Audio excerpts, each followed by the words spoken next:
Apakah kamu mengenal lukisan Mona Lisa? Ataupun lukisan The Last Supper? Menurutmu, siapa pelukisnya? Ya, Leonardo da Vinci. Legenda seniman yang tetap dikenal hingga saat ini. Ia termasuk seniman menari di masa Renaissance karena banyak karya-karya yang sangat futuristik di masa itu. Pikiran brilian Leonardo da Vinci tidak hanya di bidang seni saja. Ia juga menuangkan pikirannya di dalam bidang sains. Salah satunya dengan cara merancang objek, robot, senapan, maupun tank. Meskipun namanya dikenal banyak orang, tak banyak orang yang mengetahui fakta-fakta unik kehidupannya. Berikut adalah hal-hal tentang Leonardo da Vinci yang mengejutkan dan jarang diketahui banyak orang. Yang pertama, hasil hubungan gelap. Di balik nama besarnya Leonardo da Vinci, ia lahir dari hubungan gelap di luar nikah. Dia lahir pada tanggal 15 April 1452. Ayahnya, Piero, adalah seorang notaris kaya, sedangkan ibunya, Caterina, adalah seorang gadis petani lokal. Lahirnya Leonardo sebagai anak dari hubungan gelap menempatkan Leonardo da Vinci pada posisi kurang menguntungkan, seperti dalam hal pendidikan. Leonardo tidak mengenyam pendidikan formal dan tidak diizinkan untuk berbahasa Latin.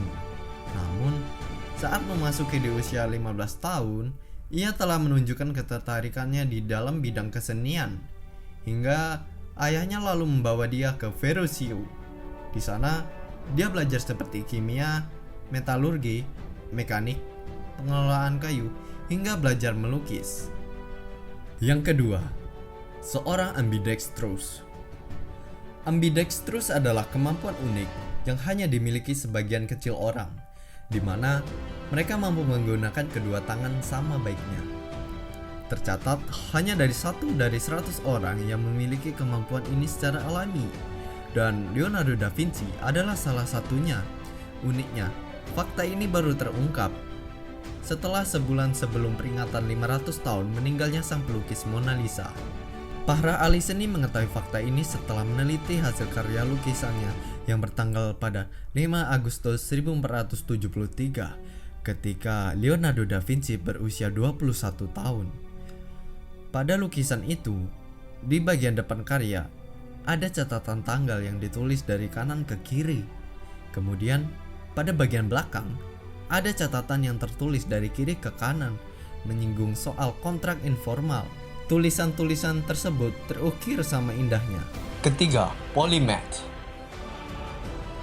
Banyak orang lebih mengenal Leonardo da Vinci sebagai pelukis atau penemu ulung. Faktanya, ia adalah seorang polymath atau ahli dalam banyak bidang. Sebelum menjadi pelukis, ia bahkan lebih dikenal sebagai musisi yang ahli dalam memainkan alat musik kecapi. Hal yang membuat Da Vinci menjadi sosok jenius adalah penemuannya yang sangat futuristik. Orang-orang pada zamannya bahkan menganggap karyanya sebagai sesuatu yang mustahil. Da Vinci bukan hanya sekedar pelukis ataupun seniman. Dia juga seorang insinyur, arsitek, ilmuwan, penemu, pembuat peta, ahli anatomi, ahli botani, dan penulis. Da Vinci bukanlah yang bisa disebut Jack of all trades.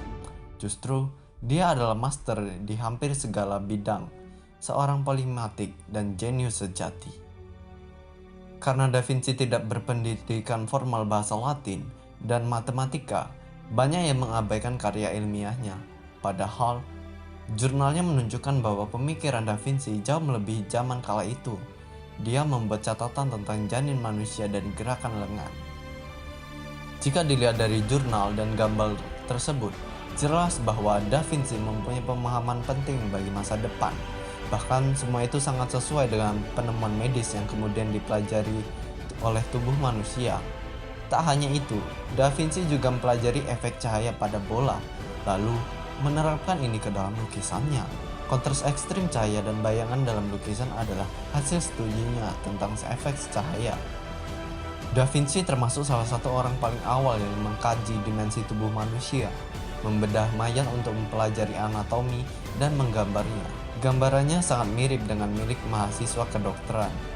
Selain itu, Dia juga menggambar peta pada saat kartografi belum menjadi ilmu yang maju. Jauh sebelum orang lain, dia juga membuat konsep tank dan helikopter. Leonardo da Vinci berpengetahuan luar biasa mengenai prinsip-prinsip hidrolik, desain mekanis, cantilever, katrol.